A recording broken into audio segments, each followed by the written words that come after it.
నేను దాగి ఉందాము అని అనుకున్నాను కానీ ఒక ప్రాంతంలోకి వచ్చాను, ఒక ఇంటిలోకి వచ్చాను. ఇక్కడ ఎవరికీ కూడా కనిపించకుండా నేను ఉండాలి అని అనుకున్నాను.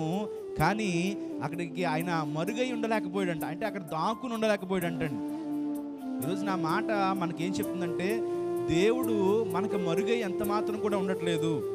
దేవుడు మన కుటుంబంలో కానీ, సంఘంలో కానీ, సమాజంలో కానీ ఆయన నేను నేను ఇక్కడ ఉండకూడదు అని అనుకుంటాడు. కానీ ఎంత మాత్రం కూడా ఆయన ఎలా ఉండలేదండి, ఆయన మరుగై ఉండలేకపోతున్నాడు. అంటే ఎవరైతే ఆయన కోసం వెతుకుతున్నారో, ఎవరైతే ఆయన కోసం కనిపెడుతున్నారో, ఎవరైతే ఆయన సహాయం కోసం ఎదురు చూస్తున్నారో వారికి ఆయన మరుగై ఉండలేకపోతున్నాడంటండి. ఆయన ఎలా ఉన్నాడంటే, ఆయన మరుగై ఉందాం అనుకున్నాడు. అక్కడ ఆ తూరు సీదోను ప్రాంతంలోకి వచ్చినప్పుడు నేను ఇక్కడ ఎవరికి నేను కనిపించకూడదు అని ఆయన అనుకున్నాడు. ఒక ఇంట్లోకి ప్రవేశించాడు, ఎవరికి తెలియదు అనుకున్నాడు. కానీ ఆయన అక్కడికి వచ్చినప్పటికీ నేను మరుగై ఉండకూడదు అని అనుకుంటూనే అక్కడ అనేక మందికి ఆయన కనిపించినట్లుగా మనం చూస్తున్నాం. అంటే అక్కడికి ఆయన దగ్గరికి వచ్చేటువంటి వారందరూ కూడా అవసరతల్లో వచ్చినటువంటి వారే, లేకపోతే ఏదో స్వస్థత కోసము, లేకపోతే వారి యొక్క విడుదల కోసం వచ్చినటువంటి వారే.